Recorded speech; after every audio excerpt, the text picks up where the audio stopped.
আহি পালেহি দুৰ্গা পূজাৰ আজি প্ৰতিপদ তিথি শৈলপত্ৰী ৰূপত ইতিমধ্যে পূজা অৰ্চনা আমাৰ আৰম্ভ হয়েছে। আমাৰ পুৰোহিতবৃন্দই মন্ত্ৰ উচ্চাৰণেৰে একদম মা দুৰ্গাক আদৰি আনি ইয়াৰ আমাৰ মূল মন্দিৰতে আজি বিশেষকৈ আমাৰ মূল মন্দিৰতে হয়, য'ত শিৱ মন্দিৰ তাৰ ওচৰতে মা দুৰ্গাক ৰখা হয় আৰু তাত পূজাভাগ আৰম্ভ হয় প্ৰতিপদ তিথিৰ পৰা। আৰু ঠিক এনেকৈ ক্ৰমান্বয়ে গৈ দশমী দিনালৈকে আমাৰ পূজা অৰ্চনা চলিব। এইবাৰ এটাই ব্যতিক্ৰম হ'ল যে অষ্টমী আৰু নৱমীটো একেলগে পৰাৰ কাৰণে আমাৰো অসুবিধা হৈছে, ৰাইজৰ ভক্তপ্ৰাণ ৰাইজৰ অসুবিধা হৈছে।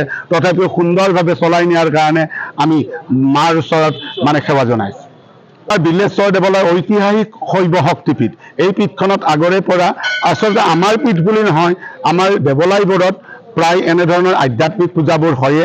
আৰু তাৰো লগতে আমি সৰু কণ ল'ৰা ছোৱালীৰ মনোৰঞ্জনৰ কাৰণে, শিক্ষিত যুৱক যুৱতী চামৰ কাৰণে গ্ৰন্থমেলা ইত্যাদিকে ধৰি অকণমান ৰং বিৰঙৰ কথাটো নক'লে পূজাভাগ যেন সম্পূৰ্ণ নহয় তেনেকুৱা এটা অনুমান হয়। গতিকে ৰাইজৰো বিপুল দাবী থাকে, গতিকে অকণমান আমি ৰং বিৰঙতো আছোঁ, কিন্তু আধ্যাত্মিক ভাগটোত আমি বেছিকৈ জড়িত আছোঁ।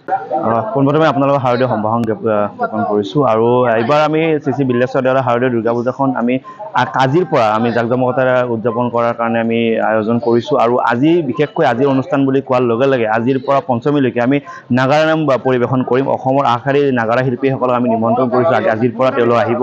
লগতে আজি আমি বেলশৰত প্ৰথমবাৰৰ বাবে প্ৰথম বাৰ্ষিক বেলশৰ গ্ৰন্থমেলাখন মুকলি কৰিম। আৰু লগতে সেই 4টা বজাৰ লগে লগে আমাৰ বিল্লেশ্বৰ দেৱালয়ৰ যিটো ইতিহাস, সেই ইতিহাস সম্বলিত এখন প্ৰদৰ্শনী আমি ইয়াত সাজু কৰি ওলাইছোঁ। আৰু সেই প্ৰদৰ্শনীখন আজি মৃণালিনী দেৱী বাইদেৱে আমাৰ মাজত উপস্থিত হ'ব। আৰু লগতে এটা ডাঙৰ স্বেচ্ছাসেৱকৰ দল আমি সাজু কৰিছোঁ, প্ৰায় 500গৰাকীতকৈ অধিক স্বেচ্ছাসেৱকৰ দল আমাৰ মাজত উপস্থিত থাকিব। কাৰণ বিভিন্ন ক্ষেত্ৰত দেখা পোৱা যায় ভক্তপ্ৰাণ ৰাইজে অসুবিধাৰ সন্মুখীন হয়, তেওঁলোকে যাতে কোনো ধৰণৰ ভক্তপ্ৰাণ ৰাইজে অসুবিধা নাপায় তাৰ কাৰণে আমি এটা ব্যৱস্থা গ্ৰহণ কৰিবৰ কাৰণে স্বেচ্ছাসেৱকৰ দলটো আমি গঠন কৰিছোঁ। লগতে ফ্ৰী পাৰ্কিং, যিটো পাৰ্কিঙৰ অসুবিধা আমাক বহুগৰাকী ভক্তপ্ৰাণ ৰাইজে বহুত বছৰৰ পৰা কৈ আছে, বিভিন্ন এনেকুৱা আমি জাগা খালী কৰিছোঁ, সেই ঠাইবোৰত আমি ফ্ৰী পাৰ্কিঙৰ ব্যৱস্থা কৰিছোঁ। গতিকে আৰু কোনো ধৰণৰ যাতে আমাৰ কৰ্তৃপক্ষৰ ফালৰ পৰা কৰিবলগীয়া নাথাকে তাত আমি গুৰুত্ব আৰোপ কৰিছোঁ। লগতে আপোনালোকক কৈছোঁ, কিবা যদি ক'ৰবাত দেখিছে ভুল ভ্ৰান্তি লগতে কিবা যদি অসুবিধাৰ সন্মুখীন হৈছে আপোনালোকে আমাক জনাওক, আমি নিশ্চয় আপোনালোকক সহায় কৰিবৰ কাৰণে সাজু আছোঁ।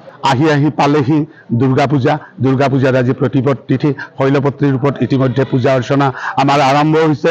আমাৰ পুৰোহিতবৃন্দই মন্ত্ৰ উচ্চাৰণেৰে একদম মা দুৰ্গাক আদৰি আনি ইয়াৰ আমাৰ মূল মন্দিৰতে আজি বিশেষকৈ আমাৰ মূল মন্দিৰতে হয়, য'ত শিৱ মন্দিৰ তাৰ ওচৰতে মা দুৰ্গাক ৰখা হয় আৰু তাত পূজাভাগ আৰম্ভ হয় প্ৰতিপদ তিথিৰ পৰা। আৰু ঠিক এনেকৈ ক্ৰমান্বয়ে গৈ দশমী দিনালৈকে আমাৰ পূজা অৰ্চনা চলিব।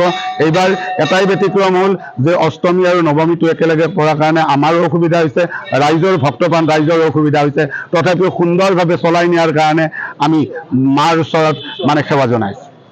বিল্লেশ্বৰ দেৱালয় ঐতিহাসিক শৈৱ শক্তিপীঠ। এই পীঠখনত আগৰে পৰা আচলতে আমাৰ পীঠ বুলি নহয়, আমাৰ দেৱালয়বোৰত প্ৰায় এনেধৰণৰ আধ্যাত্মিক পূজাবোৰ হয়ে। আৰু তাৰো লগতে আমি সৰু কণ ল'ৰা ছোৱালীৰ মনোৰঞ্জনৰ কাৰণে, শিক্ষিত যুৱক যুৱতী চামৰ কাৰণে গ্ৰন্থমেলা ইত্যাদিকে ধৰি অকণমান ৰং বিৰঙৰ কথাটো নক'লে পূজাভাগ যেন সম্পূৰ্ণ নহয় তেনেকুৱা এটা অনুমান হয়। গতিকে ৰাইজৰো বিপুল দাবী থাকে, গতিকে অকণমান আমি ৰং বিৰঙতো আছোঁ, কিন্তু আধ্যাত্মিক ভাগটোত আমি বেছিকৈ জড়িত আছোঁ।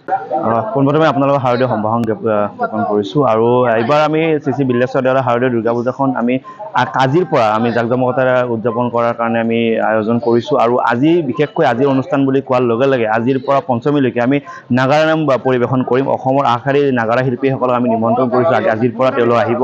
লগতে আজি আমি বেলশৰত প্ৰথমবাৰৰ বাবে প্ৰথম বাৰ্ষিক বেলশৰ গ্ৰন্থমেলাখন মুকলি কৰিম। আৰু লগতে সেই 4টা বজাৰ লগে লগে আমাৰ বিল্লেশ্বৰ দেৱালয়ৰ যিটো ইতিহাস, সেই ইতিহাস সম্বলিত এখন প্ৰদৰ্শনী আমি ইয়াত সাজু কৰি ওলাইছোঁ। আৰু সেই প্ৰদৰ্শনীখন আজি মৃণালিনী দেৱী বাইদেৱে আমাৰ মাজত উপস্থিত হ'ব। আৰু লগতে এটা ডাঙৰ স্বেচ্ছাসেৱকৰ দল আমি সাজু কৰিছোঁ, প্ৰায় 500গৰাকীতকৈ অধিক স্বেচ্ছাসেৱকৰ দল আমাৰ মাজত উপস্থিত থাকিব। কাৰণ বিভিন্ন ক্ষেত্ৰত দেখা পোৱা যায় ভক্তপ্ৰাণ ৰাইজে অসুবিধাৰ সন্মুখীন হয়, তেওঁলোকে যাতে কোনো ধৰণৰ ভক্তপ্ৰাণ ৰাইজে অসুবিধা নাপায় তাৰ কাৰণে আমি এটা ব্যৱস্থা গ্ৰহণ কৰিবৰ কাৰণে স্বেচ্ছাসেৱকৰ দলটো আমি গঠন কৰিছোঁ। লগতে ফ্ৰী পাৰ্কিং, যিটো পাৰ্কিঙৰ অসুবিধা আমাক বহুগৰাকী ভক্তপ্ৰাণ ৰাইজে বহুত বছৰৰ পৰা কৈ আছে, বিভিন্ন এনেকুৱা আমি জাগা খালী কৰিছোঁ, সেই ঠাইবোৰত আমি ফ্ৰী পাৰ্কিঙৰ ব্যৱস্থা কৰিছোঁ। গতিকে আৰু কোনো ধৰণৰ যাতে আমাৰ কৰ্তৃপক্ষৰ ফালৰ পৰা কৰিবলগীয়া নাথাকে তাত আমি গুৰুত্ব আৰোপ কৰিছোঁ। লগতে আপোনালোকক কৈছোঁ, কিবা যদি ক'ৰবাত দেখিছে ভুল ভ্ৰান্তি লগতে কিবা যদি অসুবিধাৰ সন্মুখীন হৈছে আপোনালোকে আমাক জনাওক, আমি নিশ্চয় আপোনালোকক সহায় কৰিবৰ কাৰণে সাজু আছোঁ।